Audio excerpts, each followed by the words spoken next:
Good morning. Just because something has typically been done or has been done most often or commonly, or everybody's done it for so long, doesn't really mean it's the right or even the best thing to do. And this really applies to a lot of things, but what I want to talk about this morning in particular is when a couple splits and the mom takes custody and wants full custody and thinks she's entitled to, or she's the best person to have full custody. Yes, historically, that was often the most common thing. Not always, but often. It was probably the majority or the rule as opposed to the exception. Because typically in our society here in the US, men went to work, women stayed home to raise the kids. And I'm just talking about this to make it simple because this is historically what was the most visible. And it's what it looks like in my life. So typically the woman would stay home and take care of the kids, and she was better equipped to do so. Yes, a lot of times dads take care of their kids differently than moms, and it doesn't mean it's wrong. It just means it's different. It's different than what she would do, and she might think her way is best, and that's great. But just because you believe your way is best doesn't mean it is. It's best according to you and your values and your principles and what matters to you. And the father is every bit as entitled as the mother, has every bit as much right as the mother to raise his children the way he sees fit, in a way that aligns with his values and his morals and what's important to him, what matters to him.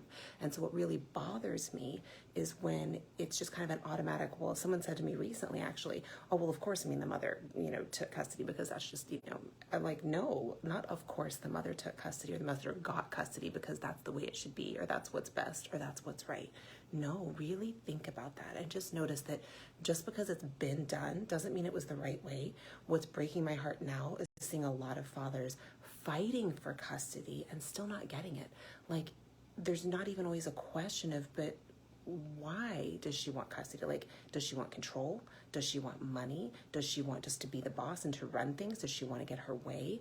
Like, if a father's been really present in a child's life and really involved and is really taking care of his kids and has a close relationship, when there is nothing wrong happening there's no abuse, no one's being mean, he's capable of financially supporting them, why would his rights as a father ever be taken?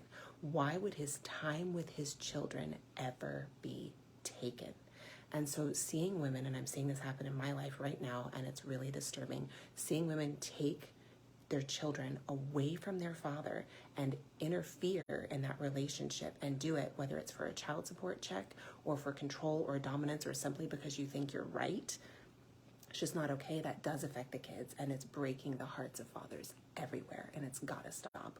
We really need to take time to look at why, when there's a fight over custody, of course both parents want their kids all the time. And, and I did the same with mine, like that.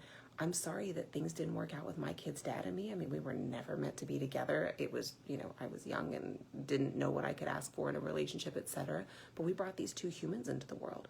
And I think it's horribly unfair that our children, because we chose the wrong person to have children with, and I don't even want to say that, but the person we had kids with was not the person we were going to stay with. So then our kids have to bounce back and forth from household to household because we couldn't work things out. It's not fair to the kids, and the kids pay the price when adults don't choose more carefully and intentionally, at least this was for us, who they have children with. And I'm so sorry about that. But then do we need to make it worse by ripping the kids away from one parent? In my situation, my children weren't always getting the best care, and there was what I will call a level of abuse happening with their dad. So yes, I was well within my rights as a mother to protect my children. And when that's not happening, why? Ladies, if you're trying to get custody, please notice, is this really what's best for your kids? Like, is their relationship with their dad, are you letting their relationship with their dad be important? Are you letting the closeness, the connection with their dad do you know what it means to a child to have their father in their life? And if you grew up without your dad in your life, ask yourself, if I had a dad who loved me and cared for me and took care of me and fought for me, how could that have made a difference in my life? Notice and then think about, do you really want to take that away from your children, or do you want to limit it? My partner gets 91 days a year on average with his children because of the schedule that she asked for and got and should not have ever gotten. But yeah, guys, fight for your kids and don't stop. And ladies, really think about it before you strip away the rights of your children's father. really ask yourself, and I know there are some, like in my situation, where yes, the father should not have anything to do with the kids, and that is in the kids' best interest. But when you have a guy who loves the kids, don't do this just because you're mad at him. When he shows up for the kids, let him be in your kids' lives. Let your children have their father.